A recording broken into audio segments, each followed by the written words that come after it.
Okay. Everybody been let in? All right. In that case, I would like to officially call to order the Tuesday, November 15th, 2022 meeting of the Bolton Conservation Commission. And pursuant to the extension of Governor Baker's March 12, 2020 order suspending certain provisions of the open meeting law, this public meeting of the Town of Bolton Conservation Commission is being conducted via remote participation. No in-person attendance of members of the public will be permitted, but the public can access this meeting while in progress by Zoom Video Communications, Inc. Members of the public attending this meeting virtually will be allowed to make comments if they wish to do so during the portion of the hearing designated for public comment by telephone, cell phone, or personal computer using Zoom.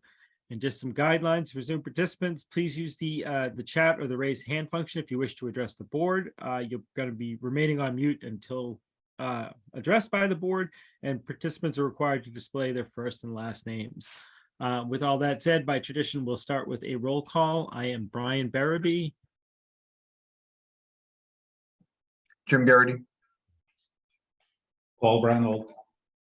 Jillian Glasanos. Rebecca Longbaugh. Excellent.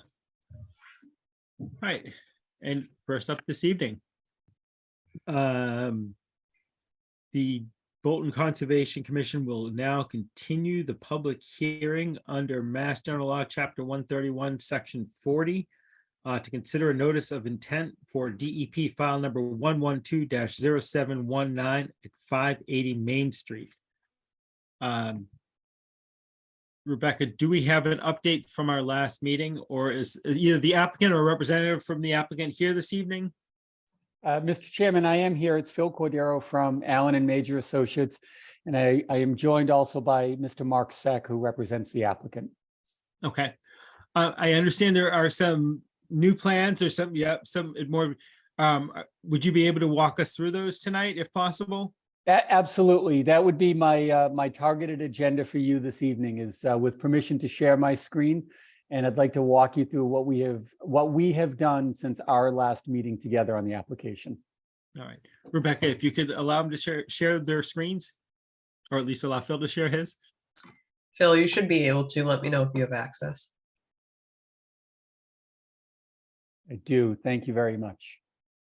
Just a moment. I'll coordinate here. So just confirming everybody is able to see the screen that I have up now. Yes, I am. Great, thank you. So this is a snapshot plan, Mr. Chairman and members of the commission, that I submitted with the last material set that came in last week. There is a full plan set. There's also a narrative that accompanies it, but I think this plan will work to really denote what all of the changes are, where they took place, and then most importantly, why they took place. The locus plan that's in the center is the overall site plan, just to give you frame of reference. And we made changes in 3 different areas of the site, 2 of which will fall under the purview of the Conservation Commission. The third is really ancillary to our use, but I'll just talk about it very, very briefly. In short, what we have done is largely centered around the southerly portion of our site development. So the area that you're seeing here and that I'm zooming in on, just below this image, is that southerly fire pond that we walked out in the field, the edge of the existing pavement for the office park. And let me just let me add a little annotation here. Forgive me for one moment, just so I can highlight things for you.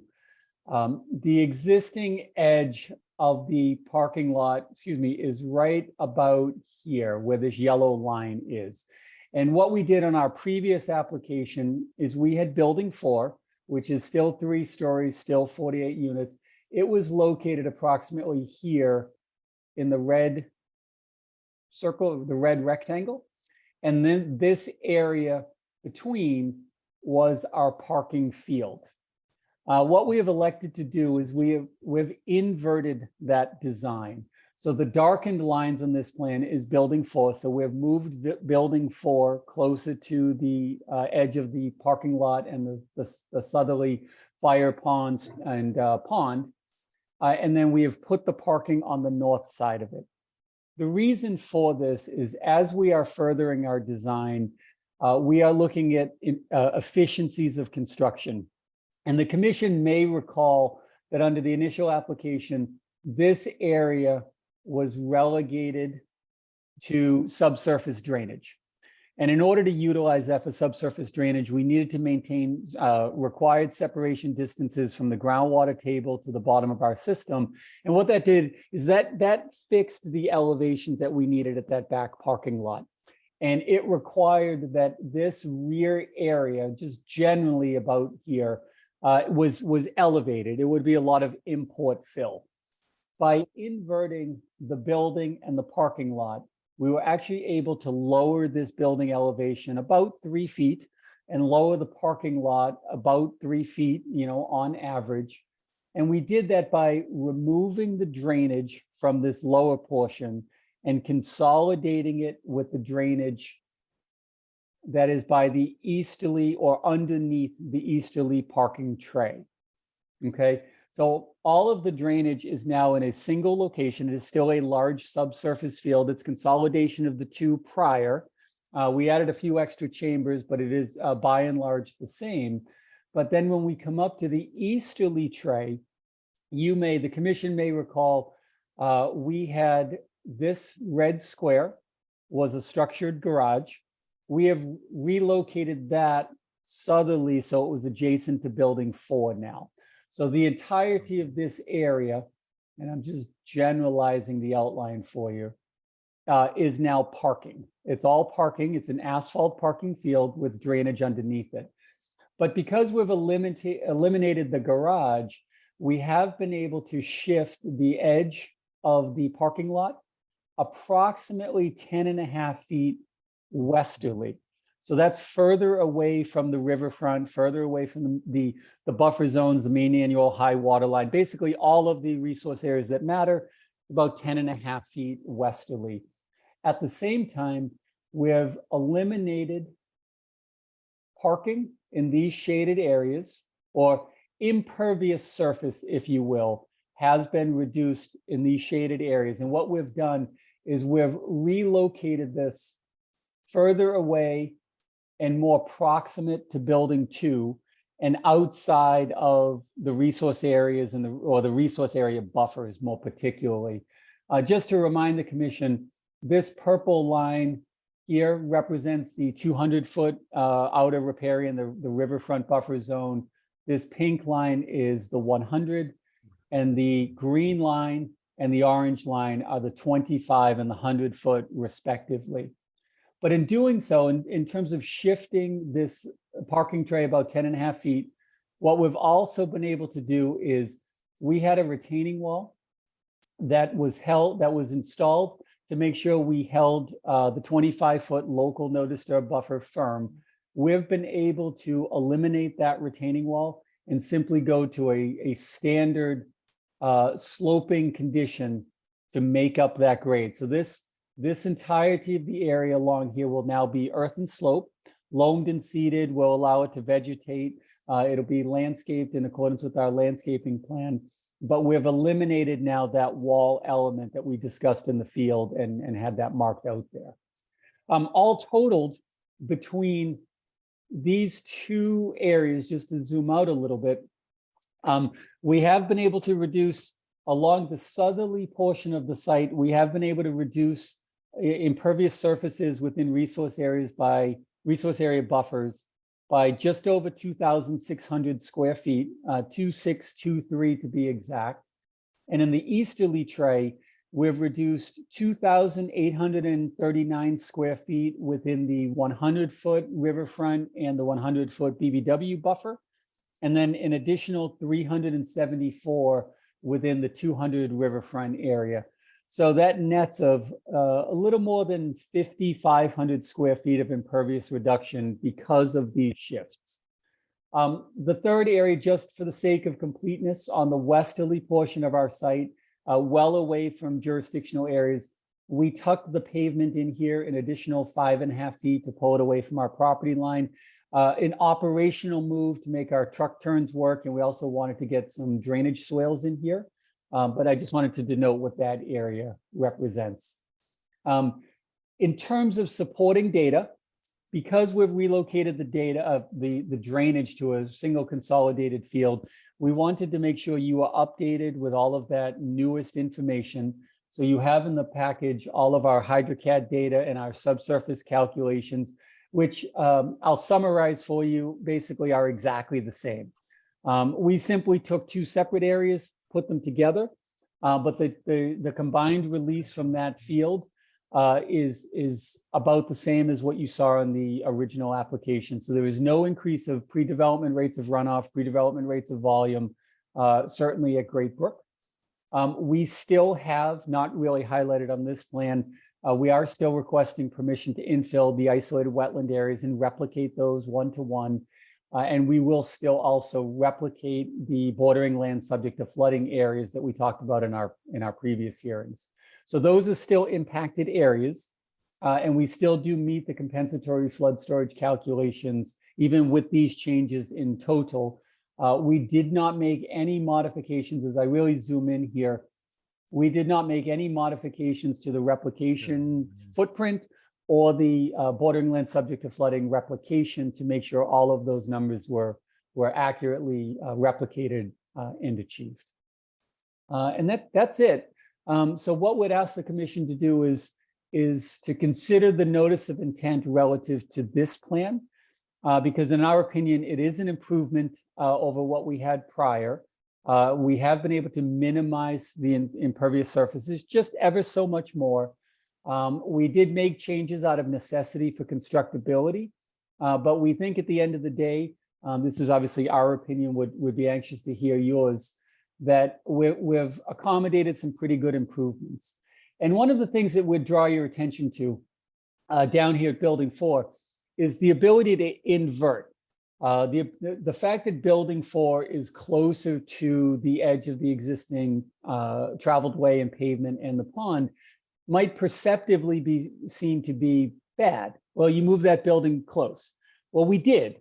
But what we did in turn, though, is we've taken the parking and taken it entirely out of the buffer zone. We've removed the opportunity for any pollutants in that area, any introduction of oil, gases, sediment loading, et cetera. So we've sought to do a coordinated benefit between our necessity to improve some of the grading and the import material required and what the commission might otherwise deem as more beneficial to the wetland resource areas. No encroachments beyond what's out there now in terms of impervious surfaces. The TOA slopes that I showed you in the field will remain.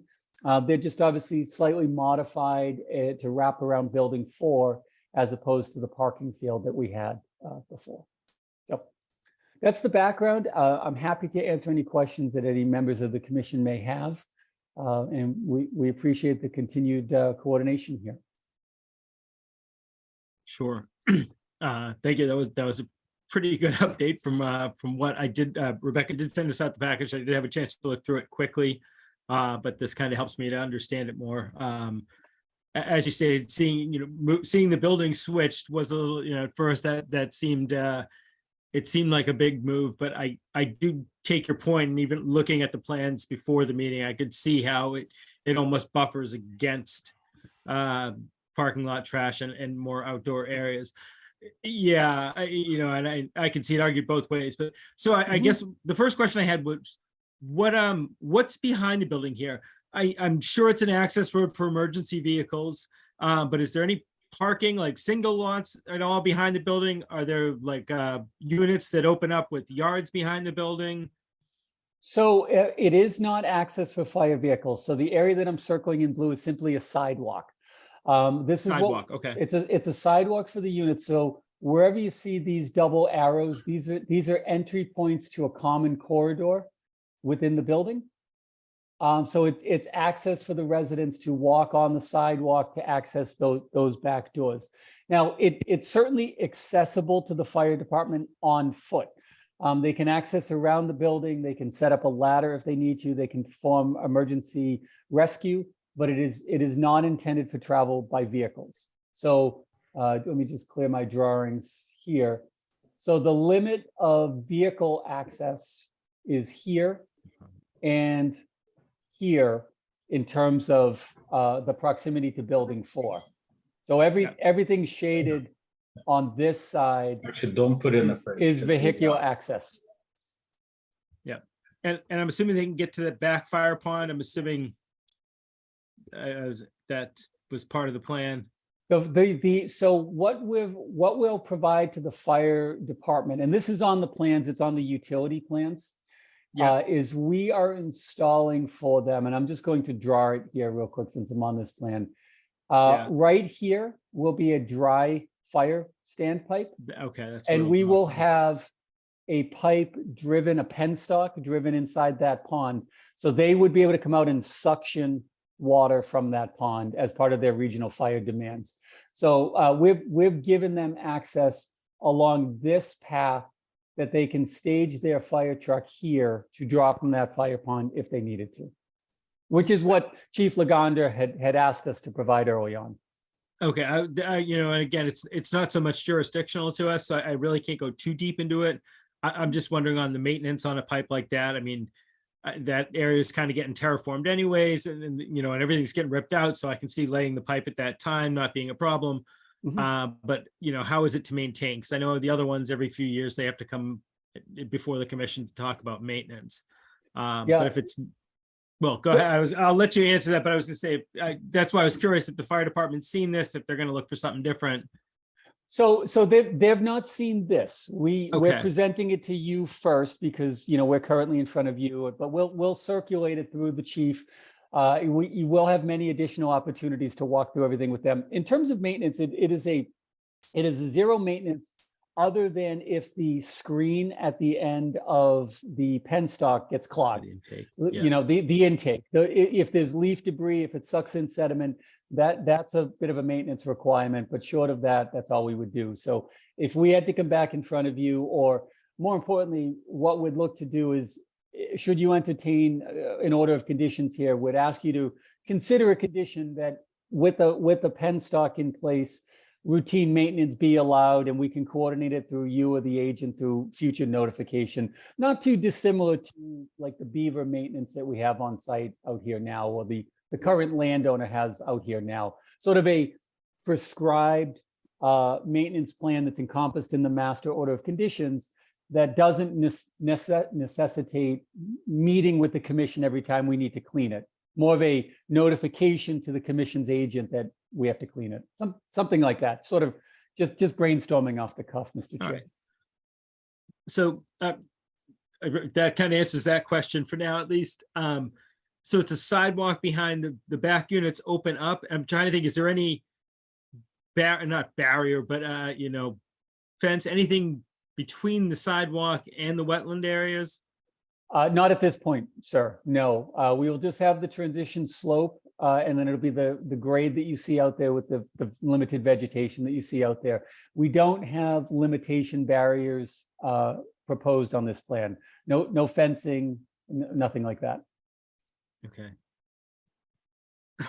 And that was, excuse me, and I'll open it up to the commission members in a second, but that was the only other real question I had with the other parking lot. And I do appreciate that you guys brought it in another 10 feet, and and again, I see where you shifted the actual garage to. I realize everything slopes down from the back end of a parking lot to the wetlands. A lot of parking lots tend to have a lot of garbage I don't know, and again, I'll take a look at the maintenance plans and some of the stuff that you submitted. But that's generally one concern, is the back end of these parking lots.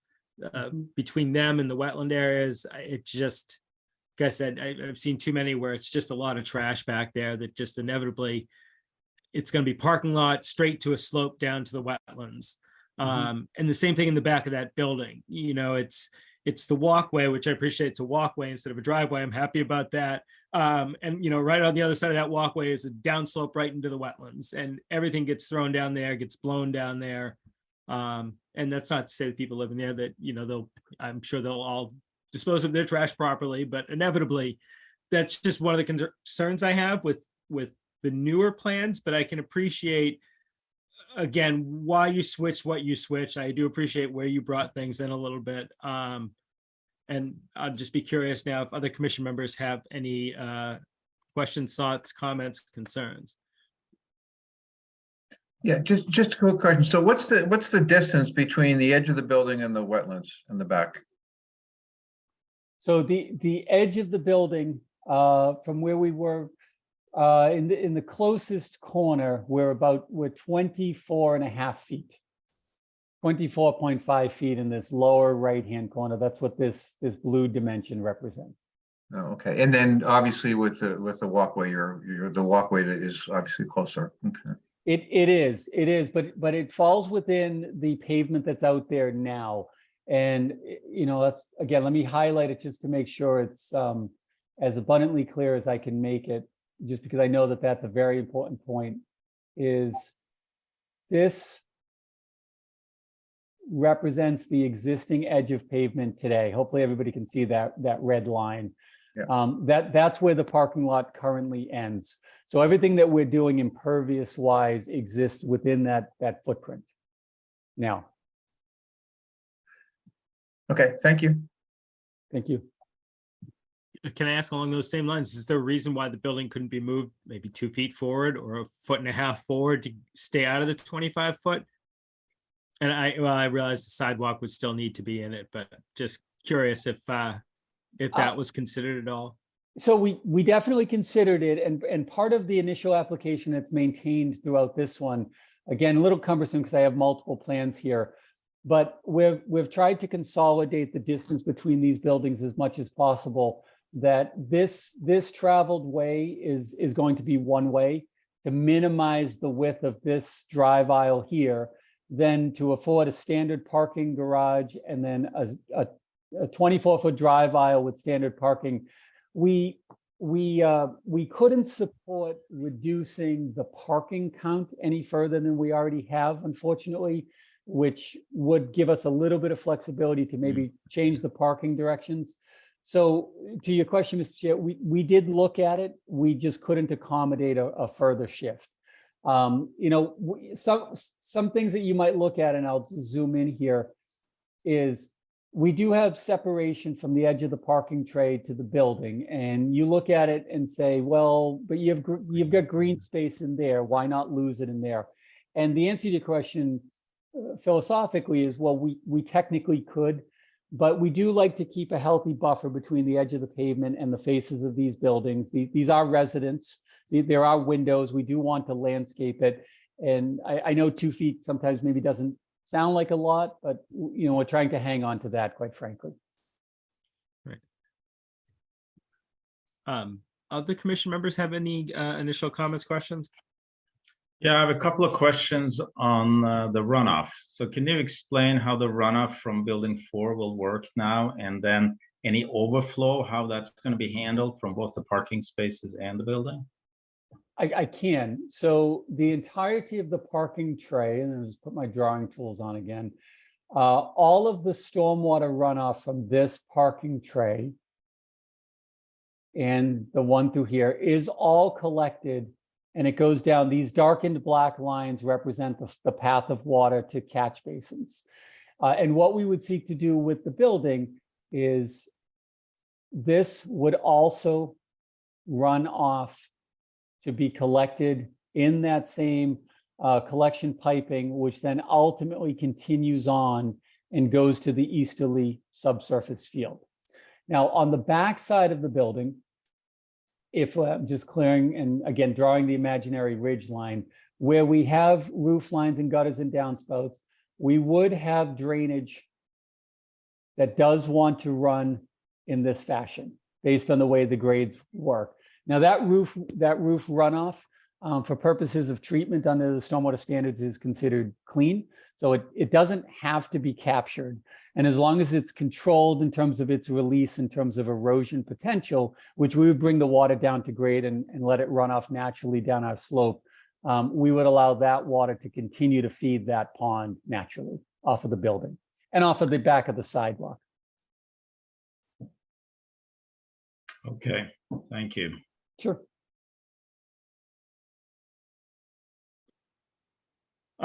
Any other initial comments, questions from commission members?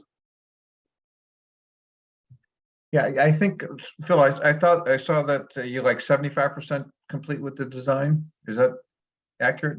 Yeah, we typically, when we're dealing with permit drawings, we refer to them as 75% complete, but we have to go through a detailing exercise to make sure they're finite and constructible. Okay, no other anticipated major changes? No, sir. Okay, thank you.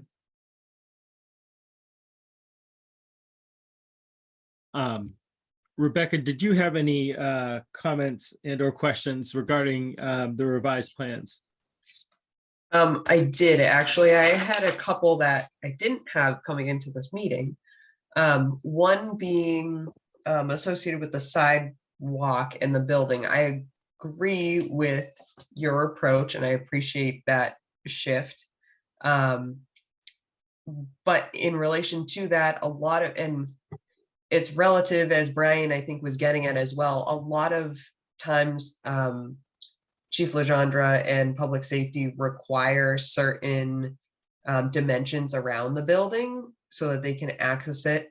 I don't have those dimensions, but I just want to be sure that both to your benefit and our benefit, the commission isn't looking at something that we say, yes, this is great, but then you actually need to make more, so you have to come back to us anyways. Again, that's really not,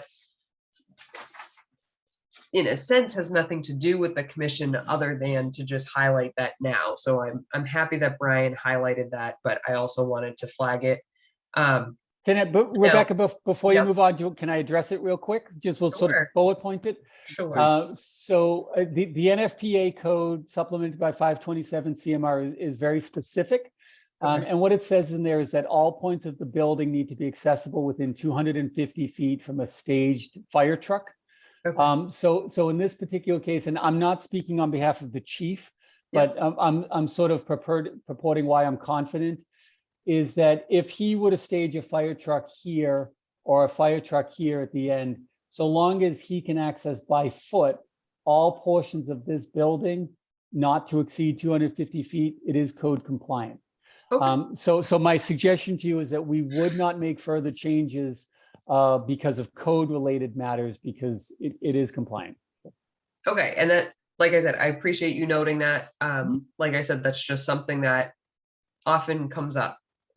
So regarding the sidewalk, which I think is a great addition for both the residents and the community, that is asphalt, I'm presuming, Yes. as currently proposed. Yes. I might, because then you're having the roof runoff come down, land, and then flow across it.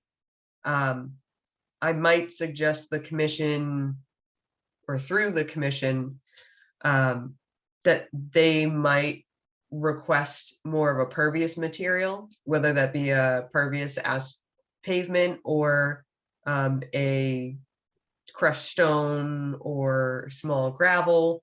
And the reason why is both for that runoff purpose, but also further reducing the impervious surfaces. And I understand, and I do appreciate again that you're staying within the existing impervious area, but where you're altering that area anyways, I don't see why. I don't think it'd be a significant cost, and maintenance as well. I think it'd be equivalent to maintaining asphalt. And it's within that 25-foot area, understanding that we're under the Wetlands Protection Act, not the local bylaw, acknowledging all of that. I still think that's a reasonable ask, at least for that portion where it's adjacent to that BVW. The area further away, still within the 100, or just outside of the 100 rather, I think it would be helpful to have that be more of a pervious material, but I'm really less concerned about it there. And let me see, did I have anything else around that building? And the other item was related to the runoff, being able to, it's a relatively short distance. I mean, a little further than it is today, I think, from getting untreated runoff from the parking area to this, which is, as you stated, roof runoff going into the resource area. But I was unsure if you had considered maybe directing it towards the west and having it run over that vegetated surface. Again, when you have that, if you do a pervious walkway, I think it'll act as the same in regards of just treating or having a partial treatment before entering into the resource area. You had mentioned the parking area to the east further as well, which again, I appreciate moving that and echo the commission's appreciation for shifting that outside or further outside jurisdictional areas. My question is, you had mentioned what's now going to be a slope versus the retaining wall, which is great. My question related to that, you had mentioned landscaping. And I was curious about if you had a landscaping plan for the areas within jurisdiction of the Conservation Commission. I understand you might have one for the entirety of the site, which I'm sure the commission would be happy to look at the entirety of the site, but obviously within their jurisdictional areas to understand. And I'm not, maybe I missed it in the original packet, but I wasn't sure if that was included or not. And let me, for this area, the other item I had was the outlet. So the area, yes, that riprap area. I wasn't sure if, again, just turning, it's more of a detail question and suggestion is shifting it so it's not directly aimed towards. So again, just giving the area a little bit more time to filter out across a naturally or relatively natural vegetated surface, a little bit more time before it hits that resource area. Okay. Just to jump in the middle, in terms of landscaping plans, we did have a landscaping plan for the site, which did include the buffer zones. I did not provide an updated landscaping plan in the information that you just received, but we certainly can. The updated landscaping plan that is in the package is wholly focused on the replication area and the plantings there, which again is the same plan that you had already seen, so no new information there. If you or the commission, I'm just going to change the view here. If you or the commission had a particular preference in terms of the retention time coming out of here, we can certainly, whatever angle suits you to preference is fine by us. You know, there is something to be said because of the proximity to the replication area and the flood storage. If you would like these more directed that they would initially feed the replication zone for hydraulically and saturated soil speaking, we could do that, or it can just run over the natural ground towards the existing BVW mean annual high water line of the brook. We can work with that preference, however you'd see it. Thank you. I appreciate that. So to clarify that you sort of answered my question about whether the landscaping plan was included or not. So I realized the replication and flood storage associated area and associated landscaping plan is included. What I'm talking about is for the entirety of the site regarding areas that are going to be, if they're going to be maintained as lawn within the buffer riverfront area, or are they going to be maintained as meadow. I think that's helpful for the commission as well, so they can understand the implications of that. So that's more of what I'm referring to. And if I'm interpreting your response properly, it sounds like we did not receive that as of yet, but it sounds like it's something you may have. Yeah, yes to both of those questions. You didn't receive it for this plan. It wasn't available, but it's information that we of course have. Okay. And can get to you. Yeah. So obviously that's subject to the commission's request, but I think that would be helpful. And it sounded like when you were talking about the dry hydrant area. So I guess including in that information, it may be helpful as the commission is considering at whatever time that may be any sort of conditions for a project. It would be helpful if there's ongoing maintenance items to be included in what I would suggest an operation and maintenance plan, whether that be something that's required as far as the replication and the stormwater, but also areas like this where they're a little bit more specialized, or areas within the buffer or BVW that you're potentially going to be maintaining in perpetuity. My other question, now that we're to this dry hydrant, is the detail on the plans that you had submitted specific to that hydrant? Not for the dry hydrant, no. what about for the piping? Connecting into the, The piping is shown, but there is no detail to the piping if you're looking for, so for the commission and to our chair, I think that would be very helpful to incorporate, considering you're installing it directly within the resource area and then most likely trenching or piping through to connect outside of the jurisdictional area. And then let me see. Talked about landscaping. The other item I did not see on the plans or on the revised plans was any areas as for snow storage. So again, that's something that could be included in like an operation maintenance document, but that's something that's helpful because as it exists today, they do store it in the middle of the parking area, which is good because it's not right up against the resource area. Building 4 is placed there. I would see at least that portion wouldn't be of concern, but just making sure as far as next to building 2 there, that parking area doesn't just push it into the resource area or push it into the compensatory flood storage or the replication area. To answer that question, I just flipped over to the layout plan. So you'll notice this hatch pattern on the plans. It is included. Yep. We do have notations of snow storage. In the area of the resource areas and the buffers, these are very thin strips basically for shoulder plowing, if you will. Okay. Typically what you would see on the side of a roadway, but not for piled snow. So there's no notations for piled snow within the parking lots, certainly no notations for piled snow within the buffer zones or the resource areas, just that simple snow shelf right at the edge, just very narrowly around the site. And then, operationally, we'll find areas for stored snow that exist outside of conservation zones. Okay. So that is on the plans. Okay, I appreciate that. So, and I was more looking for like the condensed storage area, because as we all know, we have some either really crazy winters when it comes to snow or relatively mild. But I do appreciate you highlighting that.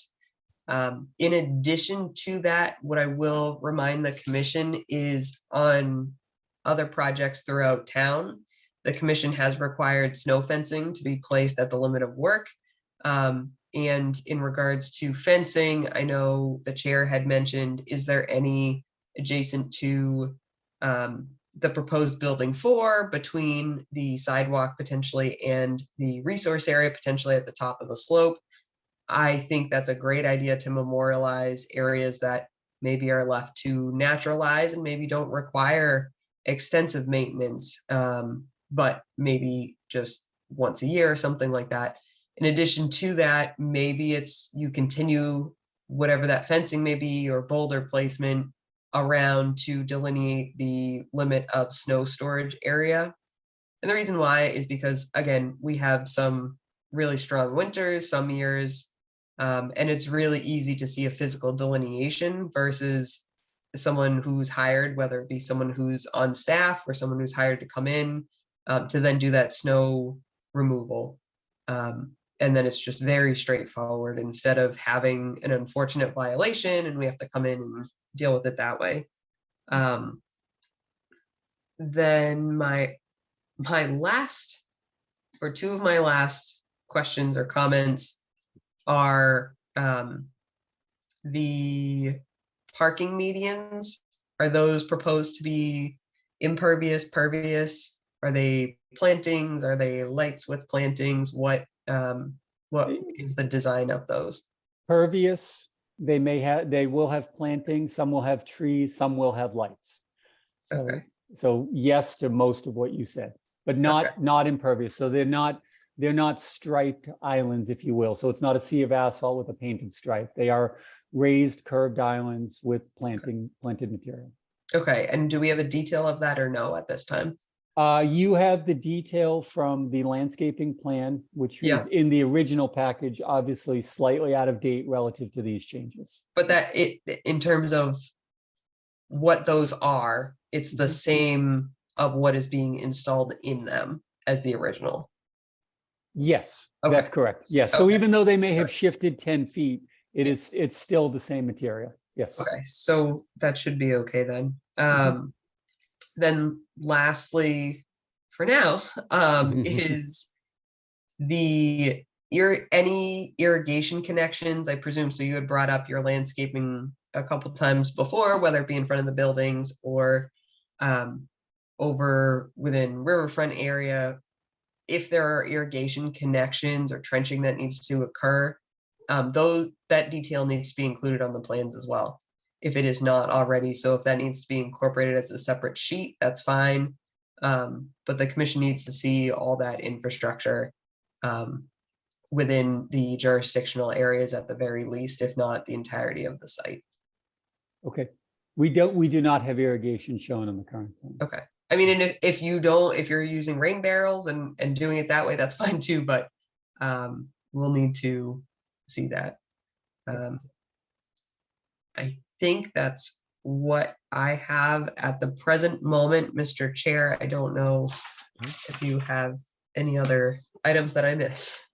Well, let me open it up first to the public. Do we have any members of the public here tonight to comment on this particular project? And I'm not seeing any. I see none at this time. No.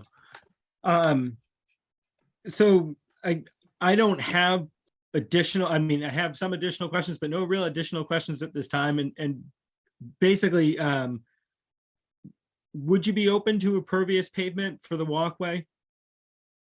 But possibly making that shift, or at least looking into it? Because I guess the things we're kind of looking for at this point would be that updated landscaping plan, the details for the piping for the fire department, an OMP plan specifically to that snow removal, and if they're going to be salting and sanding those lots, and are they picking up the salt and sand afterwards, or their catchment for that. Some of the fencing memorializing. And I think those were the things that have come up this evening that I think I would like to see before we make any final decisions. But I think in general, I don't have any other additional questions at this point in time. And I'm relatively comfortable with the change you have made as far as moving that building and pulling that other parking lot in, and some of the other where you've moved the pavement on the other side of the property. But other commission members have any comments or questions at this point in time? Not seeing any. So Phil, would you be all right if we continue this to our next meeting so that we can get some of that stuff from you? And the other thing I would say too is that if you have a chance to talk to the chief, I think that would be great. I have no doubt that you are in compliance, and like you may be fine, but I've seen a lot of plans have to change just for public safety reasons, which I can respect. But again, it might just save us time down the road. Sure. Yeah, we would be okay with a continuance, Mr. Chairman, and I have your wish list here, and I'll consult with Mark, obviously offline, and we'll come back to your response. But most notably, we'll consult with the fire chief to confirm that he's fine with the changes, so that way we've tied off all the loose ends. Yeah. Okay. All right. Rebecca, our next meeting is the 29th. Right. And do we have our first open time on the schedule is 7 o'clock. 7 o'clock. All right. In that case, I'd like to make a motion that we continue the public hearing for 580 Main Street, DEP file number 112-019 until our next public hearing, Tuesday, November 29th at 7 o'clock p.m. Do I hear a second for continuing? Second. All right. All those in favor, starting with Jim, Aye. Paul, Aye. Jillian, Aye. and Rebecca, I'm an aye as well. Okay, thank you. We'll right, see you in a thank you, couple guys. weeks. Thank you, Chair.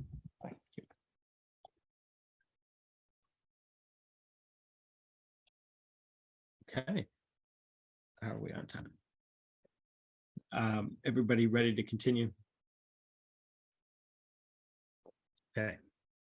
So at this point, the Bolton Conservation Commission will now continue the public hearing under Mass General Law, Chapter 131, Section 40, to consider a notice of intent for the proposed Mallard Lane development on South Bolton Road, DEP file number 112-0717.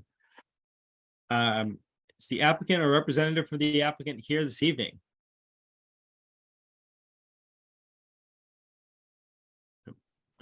Yes, I am. All right. And Rebecca, can I ask, are there any updates or changes since the last time we met?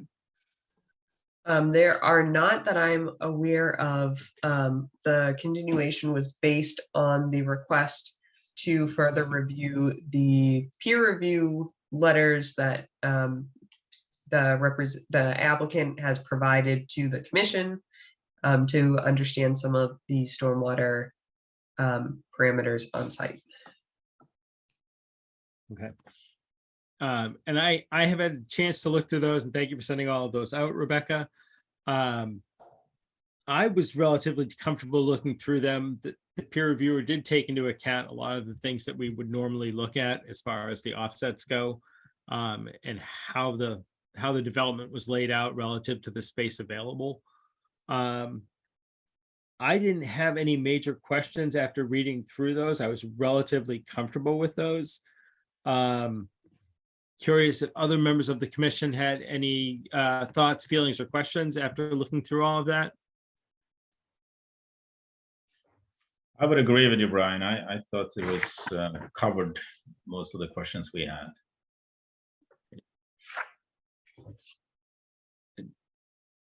Rebecca, did you, I mean, I know you had looked through them before, but did you have any additional thoughts regarding this property? Have we heard back from like DEP at all? So DEP did not have any extensive questions on it. They appreciated the layout and pulling things outside of jurisdictional area as far as the structures. But I do not have anything further at this time. I know the last meeting, the meeting prior, Mr. Chair, you had basically requested and we had discussed what were my questions, and that's pulling things obviously outside of jurisdictional areas, and then also trying to move infrastructure like the different tanks or the wellheads or the That's right. outlet areas and moving it outside of the or further away from jurisdictional areas. The roadway, I think, was the only thing that really couldn't be moved, and then one of the structures. So I guess that's part of the summary as well, as far as where we've come from and where we are now. And if I remember correctly, Jim, you were able to move one of those tanks out, I believe. Yes, on Unit 8, I believe. Yeah, if you look at the offsets, they're basically off the structure and off the property line 10 feet, and it would go just outside the guardrail area on the access road / driveway. So we're able to pull that out, that propane tank, and we could probably pull the well out a little bit too. I think outside the buffer zone, because we on Unit 8, it kind of sits in right in the center of the property. Some of those others that we can't move are mainly like we're trying to keep the 20 foot between the structures open for the fire department, and then keep 20 feet off the property lines to confirm with zoning, even though we didn't have to. But so on Unit 8 had the most flexibility on the tank and the well. Okay. Commission members have any additional questions, comments at this point? Okay. Any members of the public here to comment on this evening? I'm not seeing any. All right. Rebecca, if we were to close this hearing tonight, do you think you'd be able to memorialize basically those things that we discussed this evening, that the tank would be moved, or we can get additional plans that has the tank moved? We would definitely need the additional plans before we close the hearing. Okay. Because once it's closed, we can't accept any new information. Okay. And that's how we've been doing it. But in terms of, could I be working on a draft at the same time? Absolutely. Okay, because that's in that case, Jim, would you be willing to continue the hearing till our next meeting? And in the interim, provide an updated plan? Yes, I've been talking with Dillis and Roy. Okay, My project manager is Seth. That's who I've been collaborating with. So we could definitely get the commission updated plan by the next meeting. okay. And then, if Rebecca can work concurrently to flush out our usual kind of boilerplate conditions that would attach to something like this. I don't think we have any additional major questions. Again, that can change when we do see new plans. But from the changes that I think are being made, I don't foresee, and I'll put it out to the commission members if they Right. foresee any major questions or. Okay, I guess, Brian, the only other thing is, we just mentioned in the last meeting as well, is any landscaping or maintenance that needs to occur within jurisdictional areas, to just include that in a narrative or O&M document. And then snow storage, same thing, just making sure that that's included on those updated plans as far as where you're proposing to put that. I think that would be helpful as well in terms of any sort of outstanding things that I could see popping up at the last minute. and Jim, do you think all that would be possible? Yeah, I Okay. just gotta be a little careful. We did show the snow storage and all that previously, because that's what the ZBA had asked us also. So we have those documents and we do have a landscape plan already done. It was already submitted to the commission. So my understanding is if we pull some of that infrastructure that's in the buffer zone out, that we would be set. I don't want it to grow into something else at this point, because we worked hard on those plans and they have been plan reviewed. So I have to be careful what I agree to. I don't want to yes the commission to death and then have them be disappointed with me at the next meeting. So as long as I get a clear mission about moving the well and the propane tank outside the buffer zone, and if the commission could look at what I already submitted for snow storage and plantings and so on, I'd be hopeful that the commission already viewed it at this point. That's all I ask. Okay.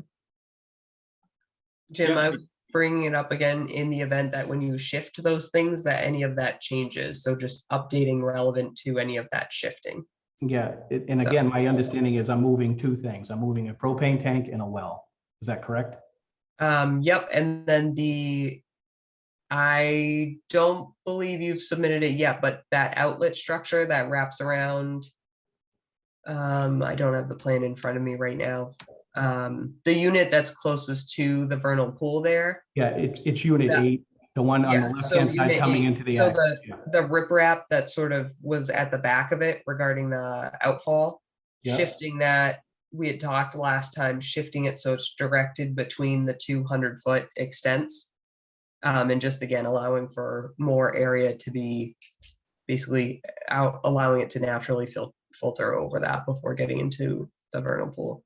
Right, and I believe the areas that I'm looking to shift those three things to are wide open. It's not like I'm going to be putting one of those in a snow storage area or where I'm proposing extensive landscape plantings or anything like that. Most are trees, and our other buffer zoning is on the property line, which we're trying to avoid with this development anyway. So I think I'm in fantastic shape as far as moving those three things and not upsetting anything else doing so. Great. Okay. All right. Okay.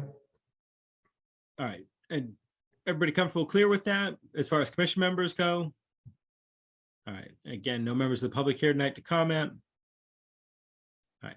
In that case, I'd like to make a motion that we continue the public hearing for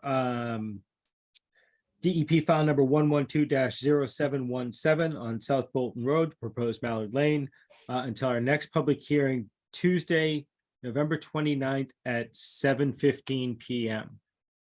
Do I hear a second for continuing? Second. Brian, Go ahead. sorry to interrupt. I would suggest 7:20 as much as I hate to push things out, but where we've run over twice with the first item, I just want to be a little reasonable. Sorry. I know that's perfectly fair.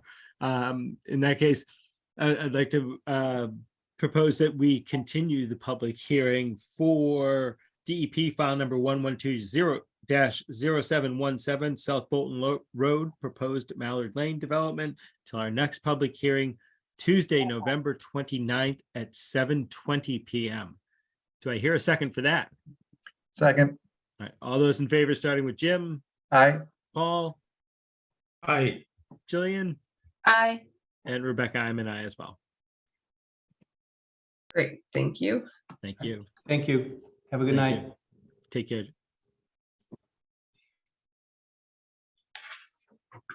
All right. Rebecca, you had sent around an update from a site visit with John Powers Lane. Do you want to walk us through that real quick? Sure. I went out today. So just to provide a quick recollection as far as what had occurred and where we are today. We had gotten a complaint about a fence and alterations within not only jurisdictional resource area under the local bylaw and Wetlands Protection Act, but then also into the town-owned open space. Since that time, the property owners have been working to come into compliance.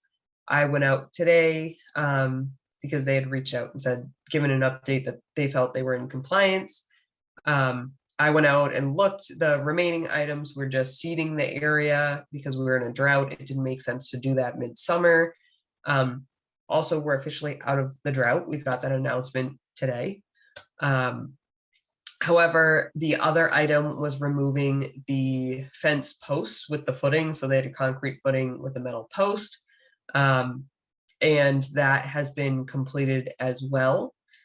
So what is left is just simply waiting for growth. So what I had suggested in the site visit report was just that the applicant, or rather, excuse me, the property owner provide a quick image update come spring. The property owner had also stated that she will be reseeding the area as well, just to make sure that it's coming in, which I thought was a great idea. And she's also further working to naturalize the area, moving some down logs into what was a pathway, and then removing some of the gravel as it sort of shifts through the ground as we get the different frost heaves. So as far as it stands today, I think they're in compliance and they'll be working to continue to be in compliance. So the commission, I guess the ask of the commission is, do they wish to lift the enforcement order at this time and just basically make a vote establishing that? Or at times the commission has waited until there is the 75% success rate, and at which time, so that would be in the spring, at which time you would make the vote. But between now and spring, there's really nothing that is anticipated to be done due to just waiting for the growth to be successful. I'll let other commission members weigh in, but generally speaking, I like to do that one growing season. At least I know I'm usually in construction, new construction would do 2 growing seasons, something like this, where it's just a replication. I think one would be appropriate before lifting, but I'm happy to hear what other commission members have to say on that. I think that's reasonable, Brian, 1 growing season. Right. And if everybody's fine with that, Rebecca, so we really don't need to take an action to it. And I was gonna say, if you talk to them, if you can just inform them that, again, we appreciate them coming into compliance. And that, we just want to give it the 1 growing season, and we see no other reason why we wouldn't lift the enforcement order. Yes, I can definitely follow up with them tomorrow morning. That's excellent. Thank you. Regarding the minutes, I have not had a chance to read through them or look through them at all. And I would suggest we table it because I don't think anybody wants to sit here and watch me read through them now. If anybody else has gone through the minutes and has any edits, updates, changes, please put them out there now. But if not, I'd kind of like to table this and just approve 2 meetings worth of minutes at next meeting. Okay. All right. Do you want to get into our lovely budget discussion? Sure, I can. That'd So be great.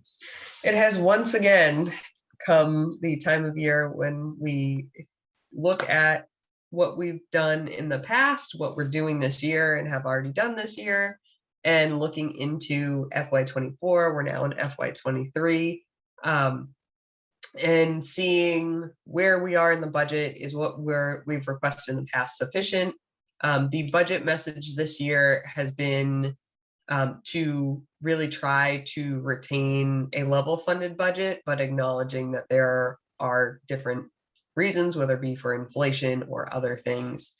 I spoke with Brian on the phone, as well as the town administrator, to let him know, or let them both know, that we do have some one-time increase in cost within the budget. So whether that ends up being a line item or an article at town meeting, I think, need to talk with the town administrator on that, as far as how to approach it.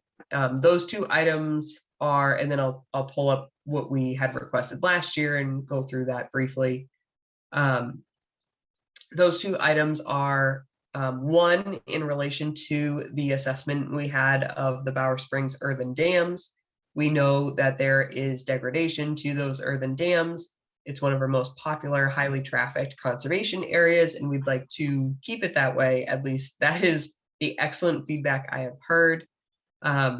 That being said, when we had the assessments done, there should not be woody vegetation along the earthen dams. And to just clarify for the public and the commission, that does not mean the total circumference of both ponds. What that means is the areas of the earthen dam, which does take up quite a bit of what you could consider the shoreline or the bank. But the woody vegetation being there is what is causing these holes that we're starting to see. And so what we would look to do is to remove those larger woody vegetation and keep it vegetated with more of an herbaceous mix or an herbaceous species. That I did speak to one arboriculture professional, and they had stated that it will be $10,000 or under. I'm looking to get an actual number from them, and then we'll see what that will be.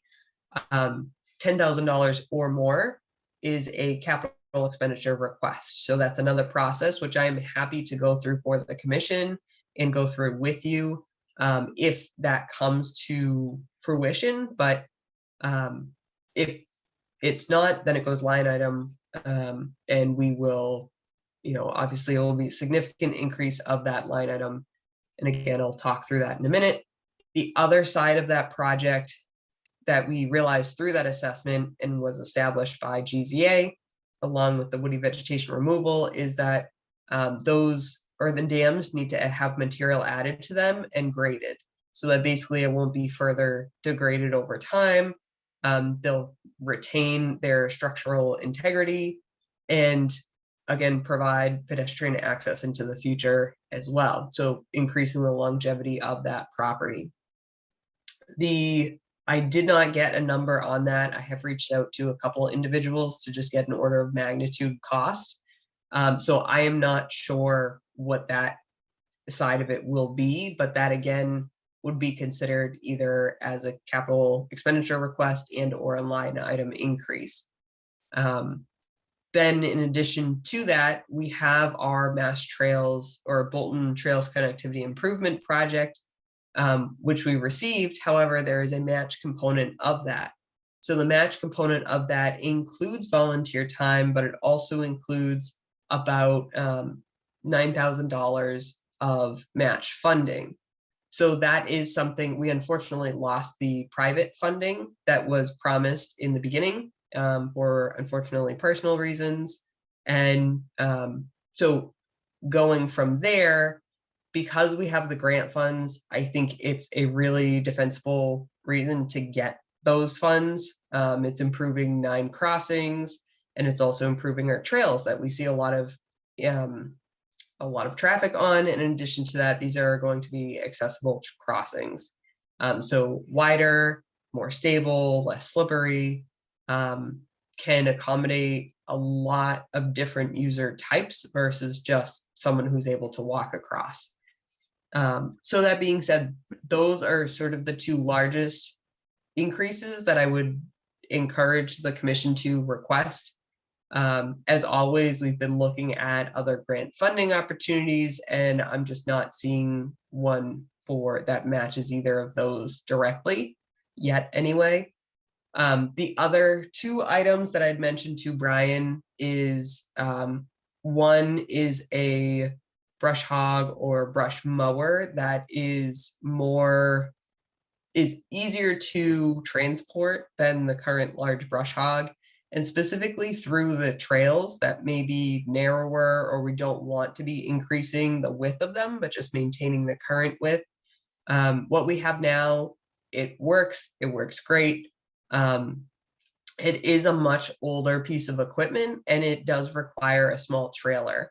I have no problem pulling a small trailer, but on some of our properties where it's a one-car parking area, it becomes a little cumbersome to do. And in addition to that, walking through the trail, again, on those more sensitive sites, we can't really be sensitive with a large brush hog. And then the other item is just a backpack sprayer, and that's relative to the poison ivy mix that we had discussed previously. So just the vinegar, the salt, and the Dawn dish soap mixture that we talked about to address poison ivy. We are trying to do that more on some of our less sensitive areas to see how it works. It does seem to be working well in the areas we've tried it thus far. Springtime will really tell us that, but that is a piece of equipment I do not have, and for this use, it would be very appropriate, I think. And so the backpack sprayer is about probably $85 at most. There are battery powered ones that are more expensive. I don't think that's necessary. And in addition to that, I don't have an exact cost for the more compact brush hog, but that can range sometimes from a couple $100 to $1,000. Obviously, we'd look at something that's more cost effective, but I can certainly get that to the commission after this meeting. So that all being said, those are what I had seen as an increase in cost. I will share the snippet of our current, if I can zoom into this.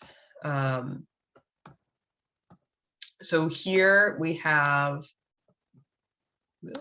I'm sorry, one moment.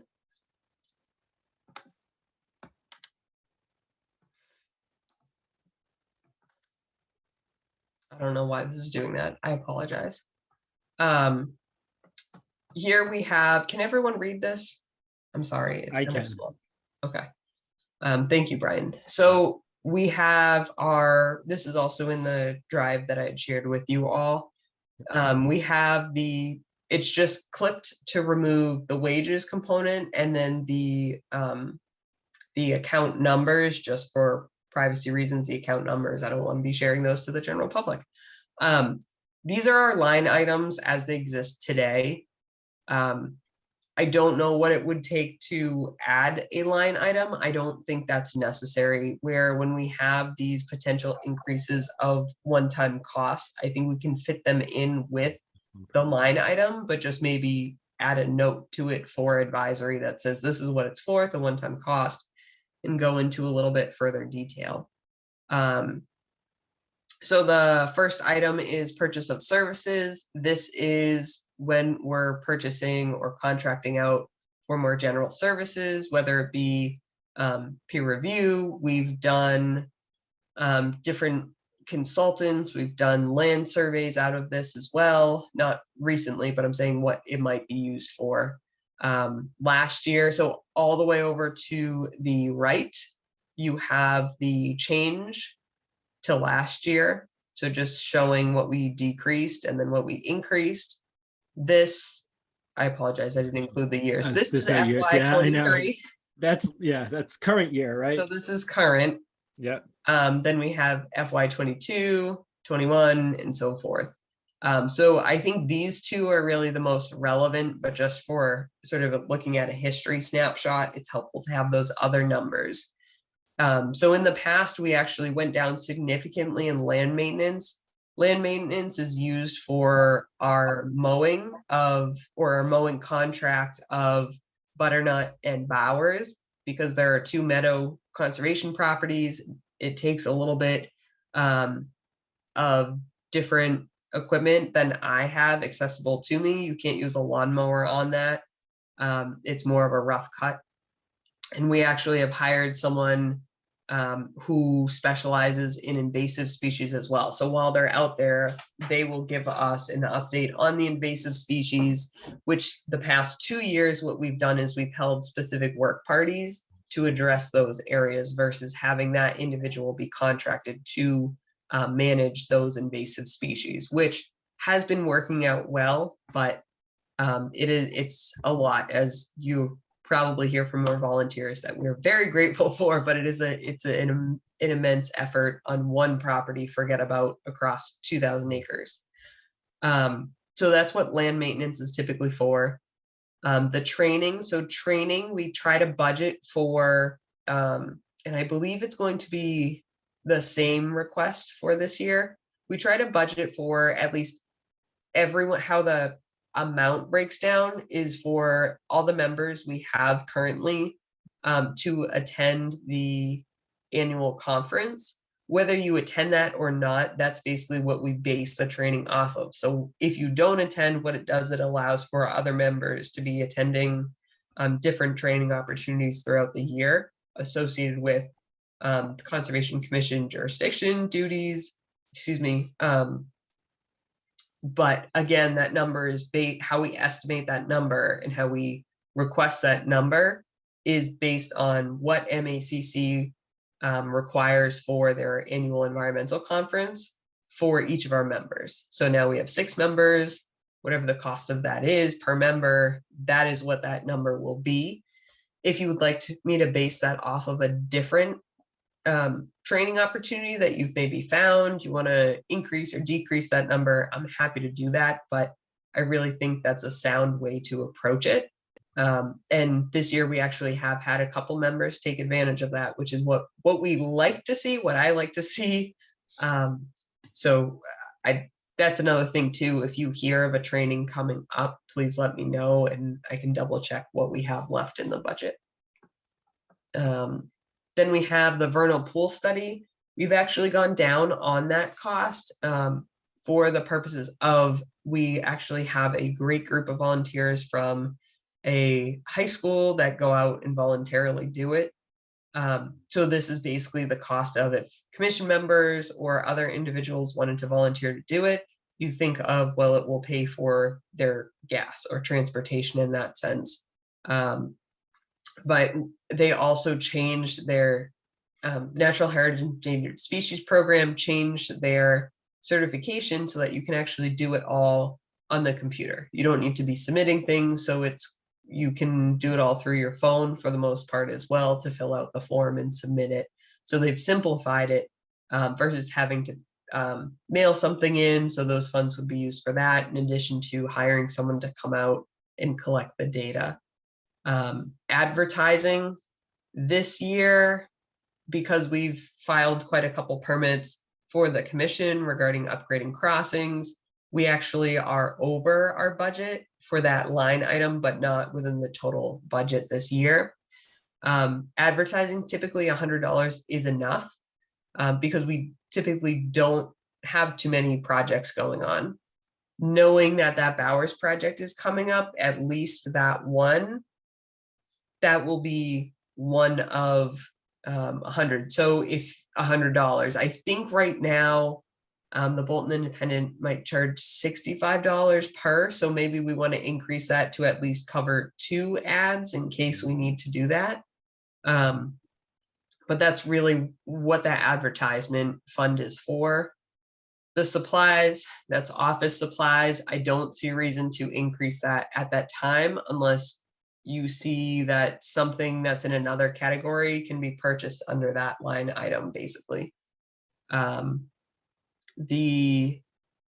in-state travel, so that's gas money, mileage. If there's a conference or training that you go to that requires like parking, if you park in a parking garage, you have to pay for parking, that can come from that fund as well.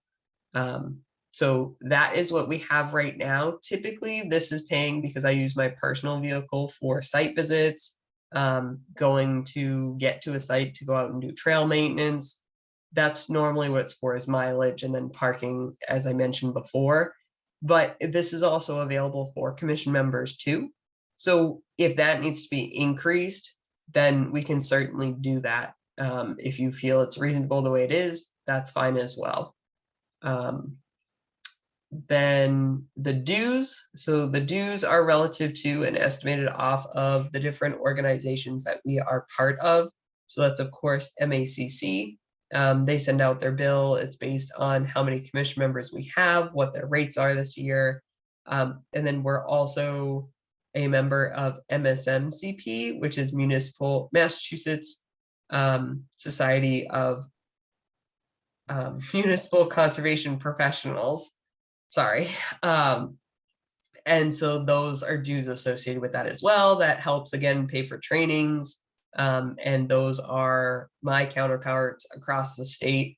And it offers us sometimes trainings with DEP, conferences with DEP. So I do think that that is helpful to continue, both for you and to make sure you have educated staff. The other item is land capital improvement. We have used this to pay for our beaver flow devices that we have throughout the conservation properties. And this is for annual maintenance. And then, of course, under that annual maintenance, they have various guarantees and warranties. So this allows them, if they see something while they're out there inspecting, they can repair it, and it doesn't cost extra unless something needs to be replaced in whole.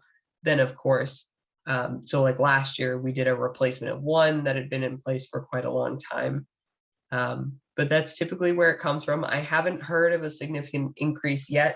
Before the commission votes to approve the budget, though, I will be reaching out over the next week to the individual who maintains those for us to see what their rates are this year, to make sure we're still within that area. Within that cost and amount. Equipment, we've kept at 500. I think that's sufficient. This includes whether it be chains, gas, oil, for like the chainsaws we have weed trimmers, the brush hog. It includes maintenance of the brush hog, maintenance of the chainsaw as necessary, maintenance of like things that I can't do. Then that could also be, I can use that if the commission would like, to purchase like the backpack sprayer, a different brush hog, but that again may shift slightly. Maybe we'll go back up to the 671 to accommodate that. But again, acknowledging that it's a one-time purchase, it's not going to be a continual increase. And then last year, the conservation fund, we did increase it to $1,000, and we basically did that. We level funded the entire budget from FY22. I looked into the budget and said, well, here's what we can alter. We can reduce it from the purchase of services from the vernal pool study and add another $500. So the budget stayed level funded, but we just altered around some of the line items. Now, this year, I think the vernal pool study, that can stay the same. But so typically the conservation fund is at 500.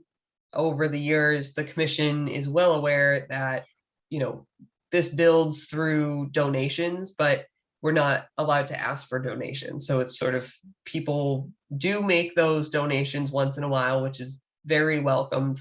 But we're not allowed to do fundraising to feed that. That's why it's important that we have partners like the Conservation Trust, SVT, that can do that sort of work. Now, all that being said, we did expend the funds for the Taggart purchase, which was a significant gain for the town.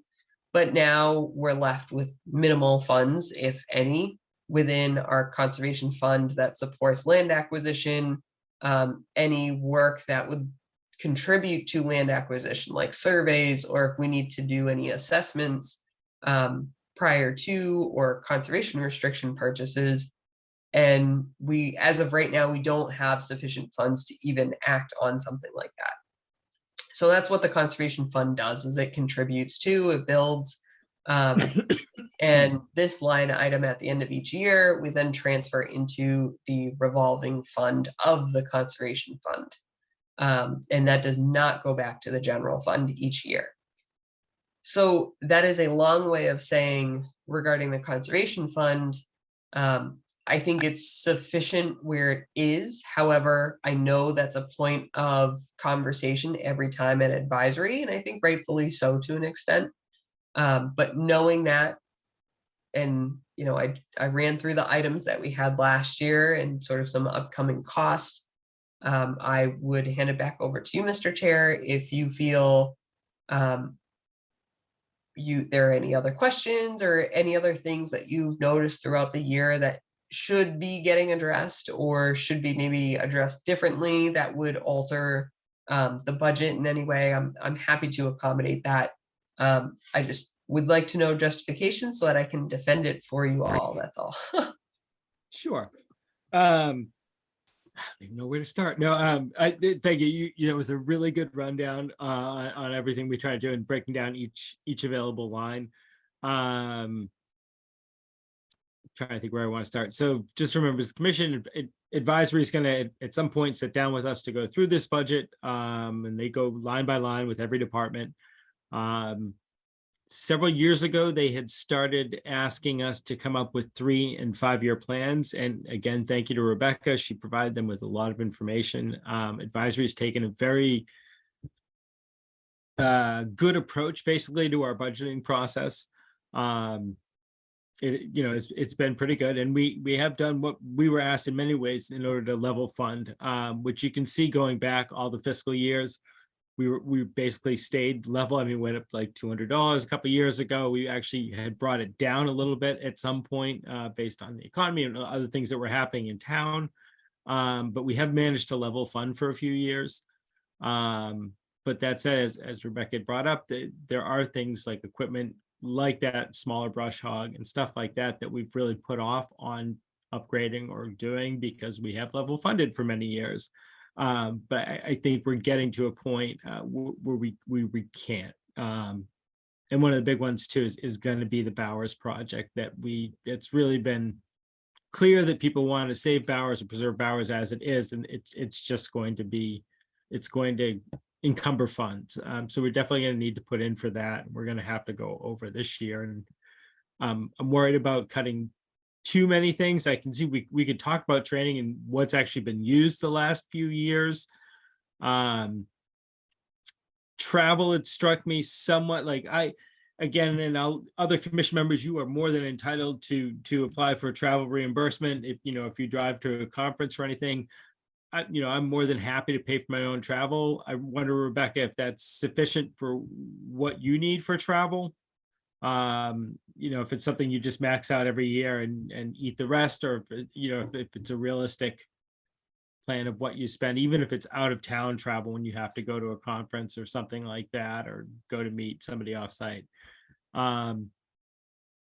That's about it. And again, with the conservation fund, I've always been pushing that one because for years it just lay dormant. They just did nothing. There was good money in it. It was, I can't think what's the name of the farm that's attached to Bowers that connects with Bowers. Freedom Farm? The Wibby. It's basically the whole APR that connects to Bowers on the Bolton side was paid for out of the conservation fund. That's where I think that was one of its big expenses originally, and then it was down to like about 30,000, which it just kind of stayed at forever, and we started putting $100 back into it, and then we blew the whole thing out for Taggart, which is great. It was used the way it was supposed to be used. But the argument I've always tried to make when we looked at what the conservation fund was originally, and it was very much a generational thing. And basically what we've done in the last 20 years is blow out everything the last generation had saved for conservation. And it's one of those like, all right, we need to start putting money back in this. So I want to look at the budget, Rebecca, and I kind of want to talk to you some more depending, but I'll probably ask to bump that line again. I mean, it wasn't at 0, it was left at 100 for like 10 years, I felt like. And it was like, great, we put away $1,000 to buy land. So then we did the 100, and we're like, all right, we'll do 500, 500, 500, 1,000. But, you know, if we keep doing it this way, you know, we'll put 20,000 back in there in the next, 15 years. Like, great, that's not going to really help anybody. I always feel we got to bump it a little every year. And I've always made the case too with planning to, or advisory, I should say, that, yeah, we're going to keep coming back and asking for this. And I'll be happy to go with you, Rebecca, and to defend the budget and to make the case for that one. If it's a no-go, it's a no-go, but I will happily make that case for you, or make that case in front of them. And that was the last one thing I was going to say. Sorry, now that I'm rambling, is that talking with Rebecca this afternoon, they want the budget submitted by the 28th. Our next meeting is the 29th. And the hope was, and I'll let you answer in a minute, Rebecca, that we could buy that extra day. So I'd love for commission members to have a chance to really take a look at it, give you some chance to think about it. You can email Rebecca with questions, comments, concerns. We'll put together a final budget and then we can vote on it at our next meeting. So that, yes, Brian, that's the approach that I had suggested, because Yes. we're sort of in an awkward spot. I think it may have happened before, and I was granted the kind gesture of being able to submit a draft based on comments I had received from commission members by the 28th, and then vote to accept, and then the final submitted that same Wednesday. Now, I haven't gotten a final answer from my coworker who's in charge of that at this time. But when I do, I will certainly relay that to the board. The worst case scenario is that that's not acceptable, and we'll have to pull together a special meeting, a very short special meeting to just vote the budget, so that I can then submit it and then it can go to advisory. So that's worst case scenario. But again, if that were to happen, it would be a very short meeting solely for you open the meeting, just voting for the budget and then closing it. It doesn't need to be anything extensive. So Rebecca, would you be able to send around within the next couple of days a proposed budget that would show proposed for next year? Yep. That would include those increases for the dam, for the possible brush hog and backpack sprayer? Yes. All right, excellent. I guess my quick question with that, Brian, is, Go ahead. as of today, and as of this discussion, do you want me to try and incorporate it as in a line item currently? Or do you want me to leave it as a potential capital expenditure request? I would almost say to put it in a line. Okay. So if it's under that amount, I'll put it as a line item. I was gonna say, I know if if the it 10 comes has to in go to over. bid, it's a whole different thing, but Yeah. possibly with land capital improvement. If I Okay. remember correctly, that's one that has changed a lot in the past. Where I think we've put projects under land capital improvement in the past where that line has had to grow and we've had to explain it away as a certain project and then it shrinks again the next year. Yes. And again, I'll put it out, other commission members have other thoughts, comments on that, because I am no accountant. All right, Well, I just have a couple of Please, Paul. questions, because it's the first time I'm looking at this budget, and my first reaction is this is quite modest. And I was just curious as to these numbers. Are they represent prior year budget, or do the prior year represent what we actually ended up spending? Both. So To further explain my answer in response, Paul, is yes, this is very tight for a budget to be maintaining 2,000 acres of land. We have, and I tried before advisory to muster together the past year of volunteer hours or approximate, and basically what that equates to. And it's immense in terms of the volunteer hours that are put into maintaining these properties. But in addition to that, so that explains in a sense some of the budget, but in addition to that, each of these items, as I said, I did highlight that this year, and I'll send that to you as well, where we are as of this week regarding what's been expended thus far out of the year. Typically, we don't return a significant amount back to the general fund because the land maintenance item is typically spent out because that's specific to a contracted amount. Same thing with land capital improvements.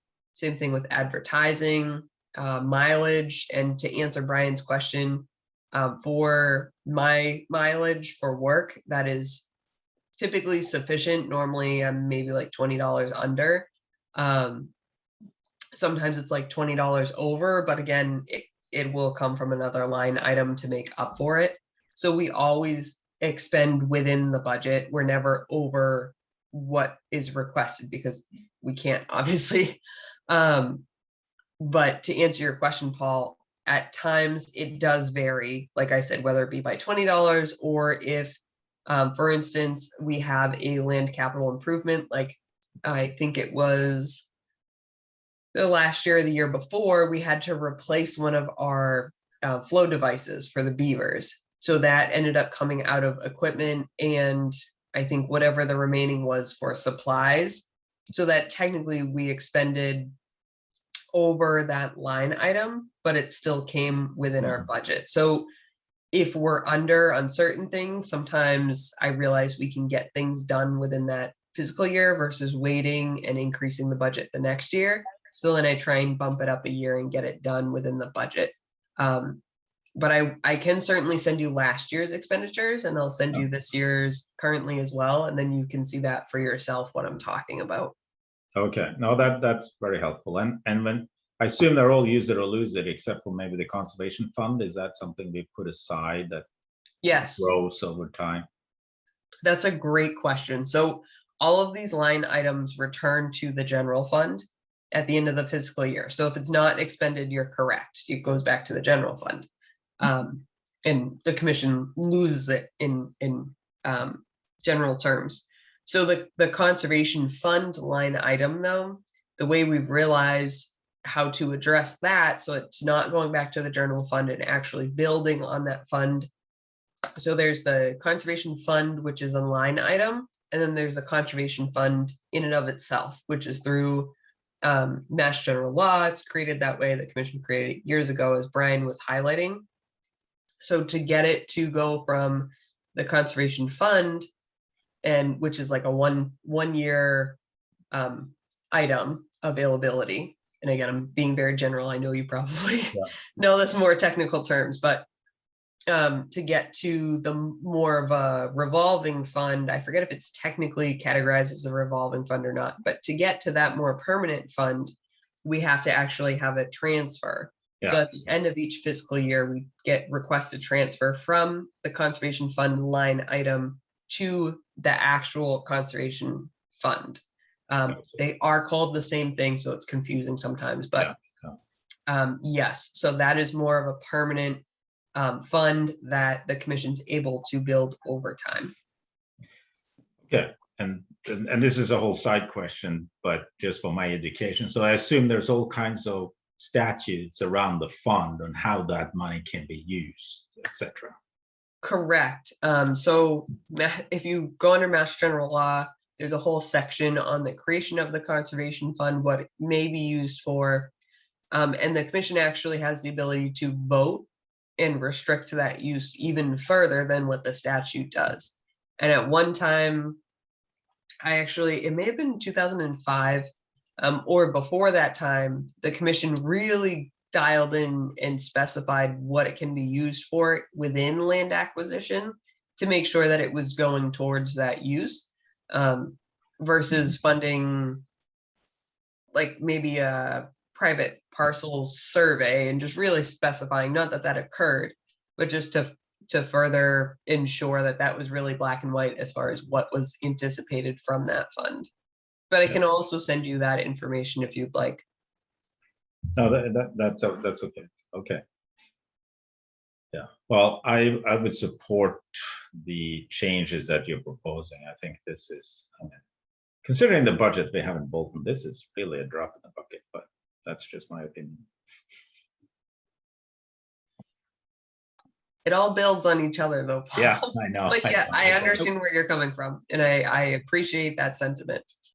And I will say, Paul, when Rebecca sends around the actual, like the full budget, our largest line item is salary. Yeah, no, I get it. Technically, we employ Rebecca, Right. which is great employment decision by us. Mhm. So that will bump the budget significantly when you see that added as well. No, that makes sense. I understand. Yeah. And I guess the one thing we did not say, and Rebecca and I did talk about this briefly on the phone too, is everybody's favorite friend nowadays, inflation. It's not something we've really accounted for. I have to imagine our supply costs will go up, our purchases of services, like the vendors we used. I have to imagine that pinch is coming on just about everything across the board here. So, and again, I don't want to ever use the word padding, but we might look, Rebecca, to do a 1 or 2% increase on certain lines just to try to account for that. And that's not even the correct number for inflation, and but just those pressures are going to be there, and I'd hate for us to run too skimpy on the budget. I think that's reasonable, Brian, and thank you for bringing that up. I forgot to mention that. I think specifically where we're going to be looking to contract some parties, whether that be for the Bowers project, or our regular maintenance of those meadow areas. I don't have those contracts, obviously, because we don't have the budget yet. The budget comes first, then the contracts. And even in an order of magnitude, going by what we've paid previously, I don't think it may come in just under $7,000 for the coming year, or it may be 7,500. I don't know. And I think that's really what we need to be reasonable about, where everyone's coming out of the pandemic. Fuel prices are going up or changing seemingly in all different ways, in addition to materials.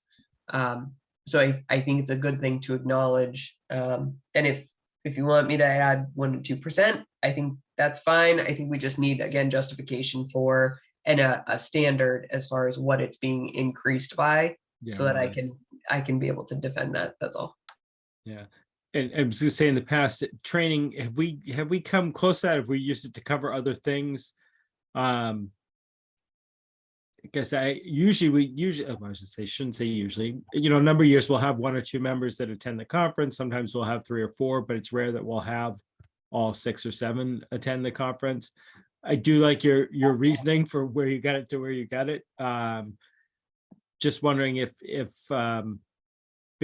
we base it off past years when we had 6 people, just trying to see anywhere we can save like $200 so we can bump something else $200, for inflationary reasons, without us going crazy with the budget, or them seeing a huge leap this year with the extra projects we're going to need to put on there. And again, we can defend and explain them quite well, but just anywhere we can save something, that'd be great. I'm sure they would appreciate.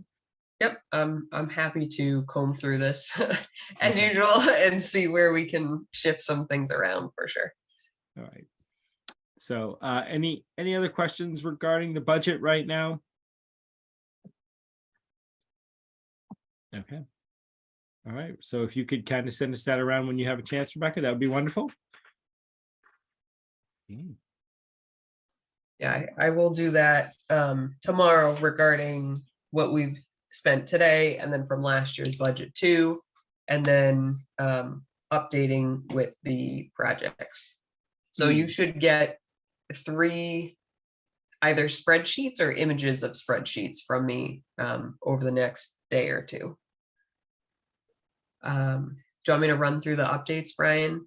That would be excellent. Okay, so the Bolton Trails Connectivity Improvement Project, that is a placeholder and will remain on our agenda until that project is completed. Both myself and the grant administrator were actually away for similar reasons, and they will be back in the office. Right now, we're going through what the grant considers an initiation phase, so just reviewing contract documents for the contract, draft documents basically from their organization and then from the town. And then once those are complete and the initiation phase is complete and we have some back and forth conversation, then we sign the contracts and proceed. So at this time, it's just waiting. I hope to be reviewing those documents by the end of this week, if not next week, excuse me, before the holiday. And I will let you all know when we're starting with that. To note, I did mention too about the budget associated with it. And so that will be part of those conversations as well. And they are aware of those circumstances, and they didn't pull back or anything like that. It's just, okay, this is how we're going to proceed and address that. We have an event coming up that the Bolton Conservation Trust really headed the effort on. They wanted to do a day after Thanksgiving walk, which I am always pro, getting people outdoors after the holiday versus shopping. Sorry for people who enjoy that. But so this year they actually wanted to host it on the newly acquired Taggart Forest land parcel, which is very exciting. And we got temporary permission from a private property owner. So we actually will have a route from the Forbush Millfield parking area up Sand Road through the Lancaster Cemetery, which we actually got permission from last year to be creating a trail across the back portion of, and then through the private property into the Taggart Forest land. That is really the landscape scale plan for that area anyway. So it's very exciting to have this walk. And it's, like I said, co-hosted by the Bolton Conservation Trust. Pre-registration is not required, but if you would like to let us know if you are coming, that would be great and appreciated, I think. But that will be at 10 a.m.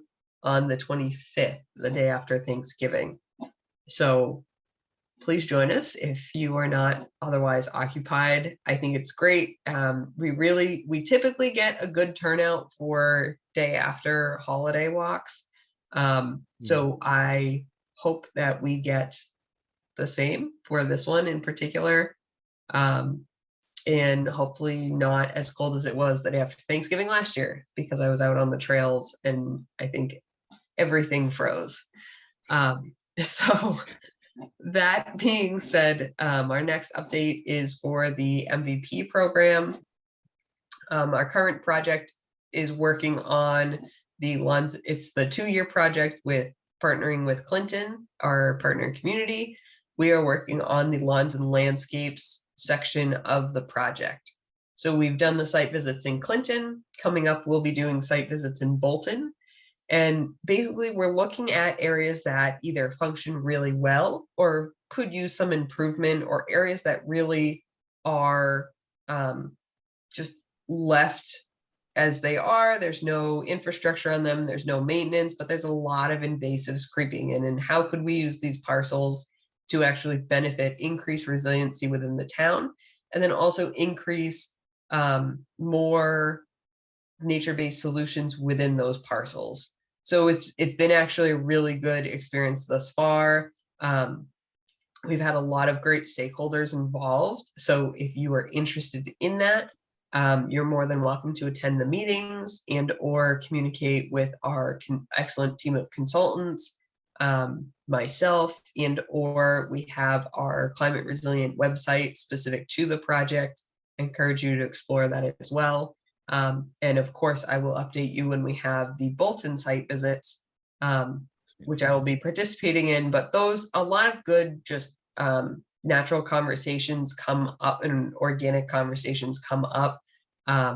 And we get a lot of great feedback from those conversations out in the field, physically there. So if anything, I encourage you to participate at least in that component if you're able. And it's just fun to get outdoors. The other opportunities we have, the volunteer land steward position is still open. And then we have the open space and recreation plan subcommittee. So the open space and recreation plan needs to be updated prior to 2024. So I will be sending out a survey within the next couple of weeks. In that survey, it includes a question of whether or not someone's interested in serving on that subcommittee. And what it will be entailing is starting January of this coming year, we will be starting the update and really looking at updating the recreational component of the OSRP, because now we have our recreational coordinator. We have a few more programs than we had in the past regarding our recreational programs within the town of Bolton. We have different parcels now, so we'll be updating the open space mapping. And then in addition to that, we'll be updating the action plan. And that plan basically drives and directs both my work, the recreation coordinator, and then also as a town. So that also feeds into the master plan, feeds into hazard mitigation, all of these plans tied together in sort of a large puzzle piece of how we plan for the future of Bolton. So it's an exciting thing to be a part of. It is a lot of work, but I think it's a great way to know the town and have your insights go into what we'll be doing in the future. I will say the volunteer land steward position has been open for a while. We had 2 volunteer land stewards in the past filling that position, which is great. I've had interns over the summer. I am certainly willing to continue to do interns as well. But that position, just for knowledge of the commission as well, I think Brian's probably the only one here who was there at the creation of that, was really to highlight the need of that.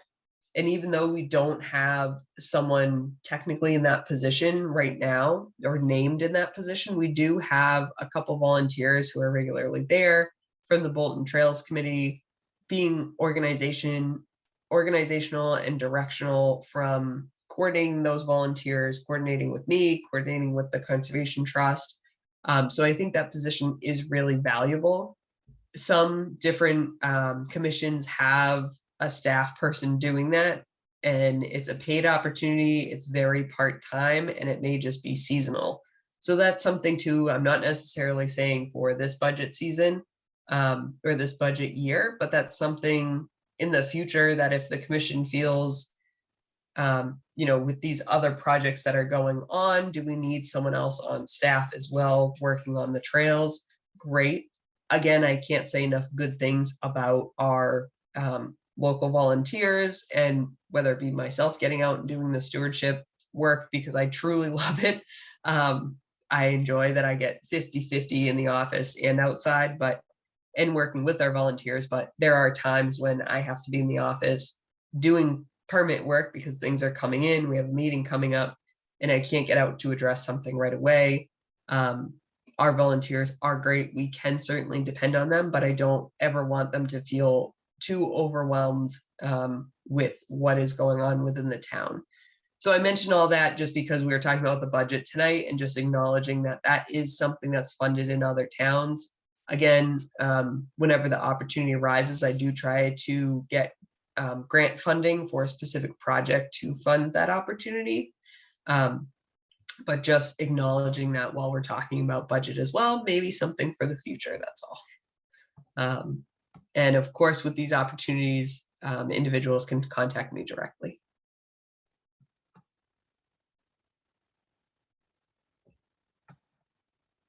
You're muted, Brian. Sorry. Thank you, Rebecca. You're welcome. Any commission members have any new business to discuss? Seeing none, I'd like to make a motion that we hereby adjourn the Tuesday, November 15th, 2022 meeting of the Bolton Conservation Commission. Do I hear a second for adjourning? Second. All those in favor, starting with Jim, Aye. Paul, Aye. Jillian, Aye. and Rebecca. I am an aye as well. Great. Thank you all so very much. Thanks. Good night, everyone.